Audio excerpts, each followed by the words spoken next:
James Alefantis and his pizza parlor came under a lot of fire when the Podesta emails leaked.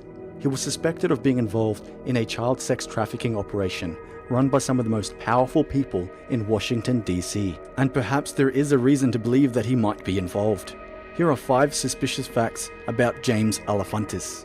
Let's start with something as simple as his name. Without giving it too much thought, his name doesn't raise any red flags. James Alefantis. It wasn't until he was linked to child sex trafficking that people really started to look into his name. And without digging too deep, things were already beginning to look suspicious. The name James Alefantis is awfully similar to the French phrase J'aime les enfants, which literally translates to I like children. Not only is it similar, but it is almost an exact anagram. Conspiracy theories pin James Alefantis as a child sex trafficker who uses his pizza parlor as a front to launder money. His surname alone is a perfect anagram for infant sale. Again, it could just be a coincidence, but it would be neglectful to say that it isn't at least very, very peculiar. James claims that his name is of Greek heritage, but a thorough search of the name reveals that less than 50 people in the entire world have this surname. And there are only 2 people in the whole of Greece with this surname. However, there is a similar Greek family name, Alefantis, spelt with an I, and it is far more common than Alefantis. Alefantis is a deliberately misspelled version of the Greek name Alefantis. This suggests that the surname could be an afterthought, a name that is chosen for a specific reason and has great meaning to its holder. More like a badge than a family name. But why would somebody change their name to something so obviously criminal? If the theories are true, then James would have to somehow let people know what he does. After all, it is a business, but only those in the know would know who to look for. It's called hiding in plain sight. It is a common practice used in the black market. People who are heavily involved in the black market are often given nicknames that describe the service they provide. For instance, a butcher is somebody that disposes of bodies. A cleaner is somebody that gets rid of evidence. And if the theories are true, then James Alefantis is somebody that sells children. Although it is right in front of us, those who don't know what they're looking at won't see it. Contrary to the popular saying, out of sight, out of mind, the truth is, if things are out of mind, they are out of sight. James Alefantis, high school dropout turned millionaire with powerful connections. Sounds like the American dream, right? How did he achieve such glory? By opening a tiny little pizza parlor that is in a low-traffic side street somewhere in the middle of Washington, D.C.? Or by much more sinister means? The pizza parlor he credits for all his success and fame, Comet Pizza, is a tiny little pizza joint that can only seat about 50 people at any given time. The pizzas served there are reportedly pretty standard, and the place is quite seedy. During the evenings, his pizza parlor turns into a taboo-themed nightclub that hosts gigs from controversial artists, comedians, and sometimes even sex shows. 2 of the most commonly featured bands sing, speak, and joke about very disturbing topics, including pedophilia.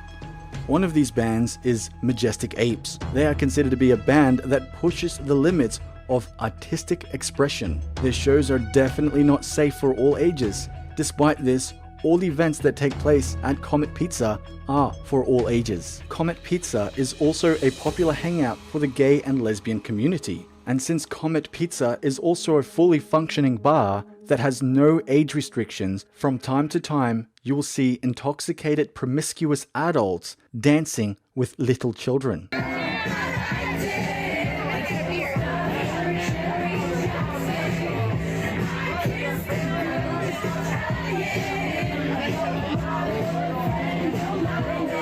However, any business owner would know how hard that kind of wealth is to achieve, even owning a chain of stores, let alone one seedy pizza joint / nightclub.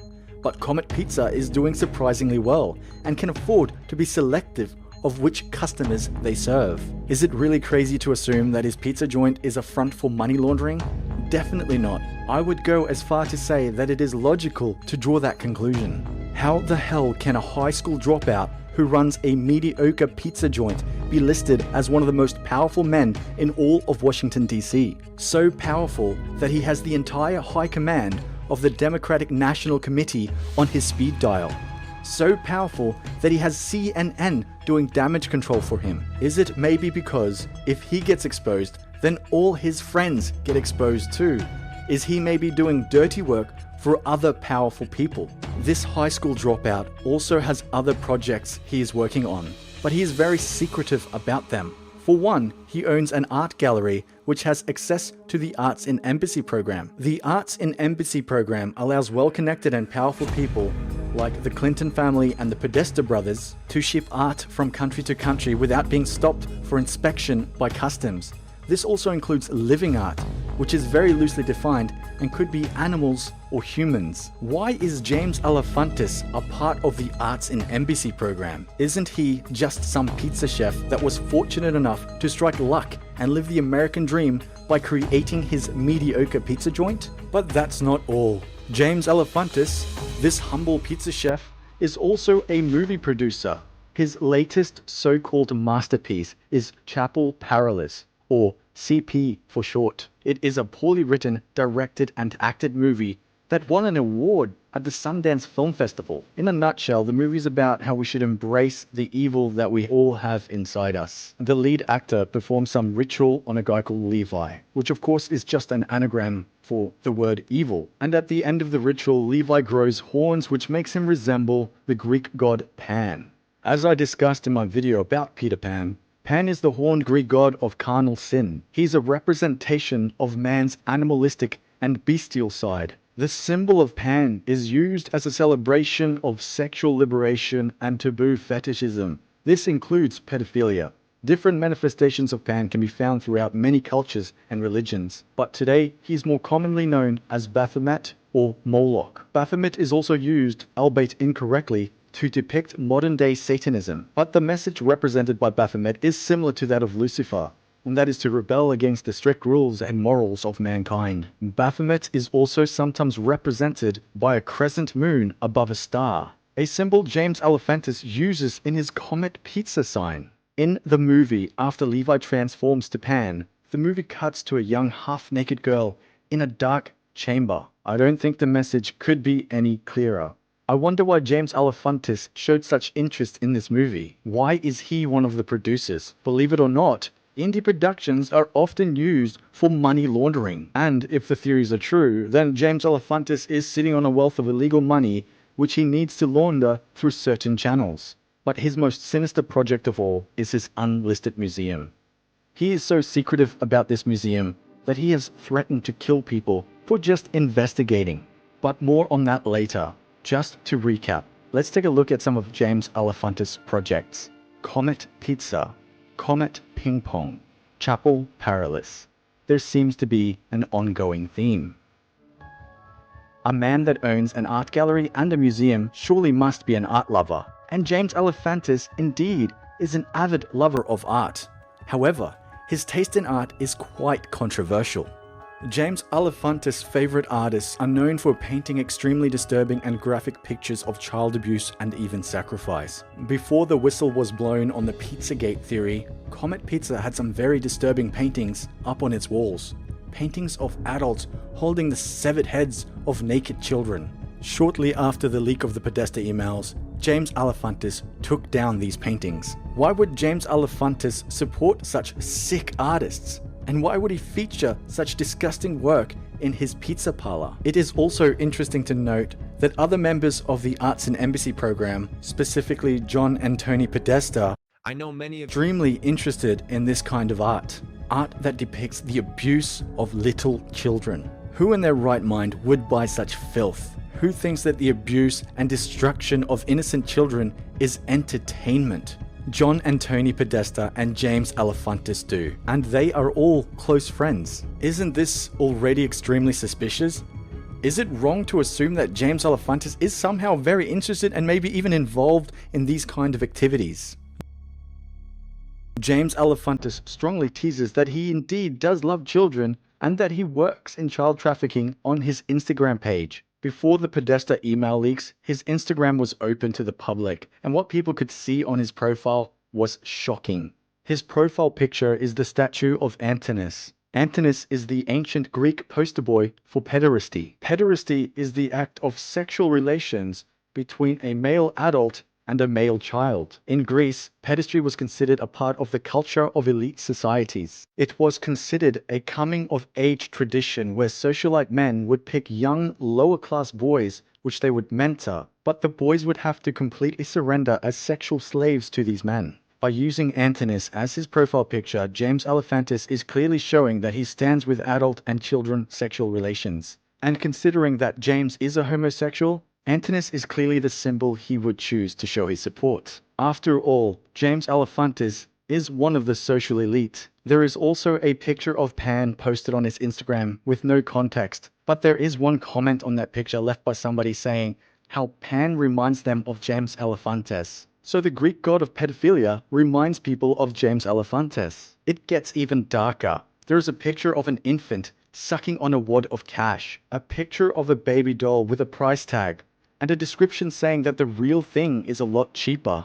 A picture of a baby in a shopping basket, a picture of a little girl bound to a table, and pictures of graphic art depicting child abuse and very sinister comments that hint at child abduction and trafficking. There is even one picture that is taken at his art gallery, which shows a man standing beside a pornographic image, which is allegedly uncensored child porn. The picture shows an adult male penetrating what some consider to be an underage female. The next picture also has no context, but after looking into James Alefantis a bit, we can clearly see a theme and can add context to the image using our logic. The picture is of what appears to be a walk-in fridge. It doesn't raise any red flags at first because this guy does own a pizza parlor, so it would make sense to install a walk-in fridge. But this walk-in fridge is not at the pizza parlor.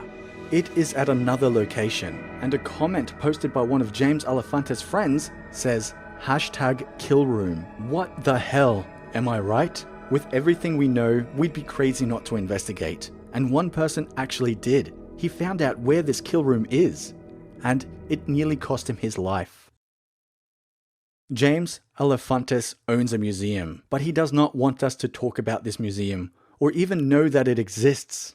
It is not open to the public, and is creepily close to a kindergarten and a playground. The kill room or walk-in fridge we saw posted on Instagram is inside this building, as proven by a YouTuber named Ryan. However, shortly after his discovery and uploading the video to YouTube, he received death threats from the owner, James Alefantis. These are the text messages from when we got off of our phone call.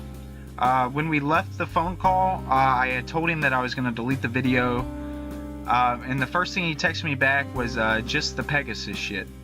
Figure out how to do it, no waves. So what he meant by that is like he doesn't want people thinking there's any fishy reason that the video got deleted. So he wanted me to figure out a way to get rid of it without causing any more questions. I was still freaking out, so I said, I'm a super reasonable guy, you don't have to scare me like that. Then he sent me a picture of me and my girlfriend and said, cute. Now, I knew this was him threatening me and trying to scare me, but I went ahead and said, is that you being nice? Trying not to fall into his little trap, but he said not yet, so call quick, then I can go to bed with less worries. I let him know the mods deleted the post off vote and that I'd call him in 5 minutes. And he said everything they say about me is true, except I don't like kids at all. And he says, and I don't really want to hear about you again from anyone. Good night, Ryan. And I said, I'm telling you, I'm done. This is way too real. And again, it reminds me that I have a cute girlfriend. And I said, thanks, man. Then he says XO, and he sent me 2 ping pong paddles, some kind of kissy lips, some painted nails, and some money. Before we actually talk about this museum, let's talk about the name. It looks like James has an obsession with Greek mythology. This building is called Pegasus Museum. Pegasus is the symbol for unbridled artistic expression. Pegasus likeness is usually used to symbolize the protest of censorship in art. And now we know what James Alefantis considers art. But why the hell would this museum need a fridge?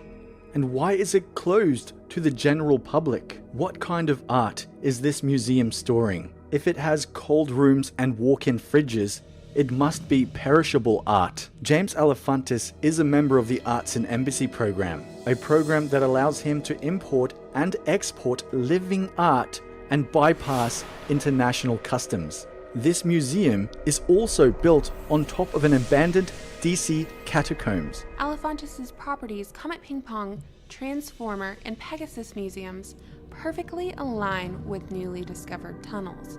That's the headline of this post on Vote. So all these properties hover over Dr. Dwyer's catacombs. Now think about that for a second. And think about this picture here. Let us noodle on it for a second. All of James Alefantis' properties perfectly align with what we know about the newly discovered tunnels.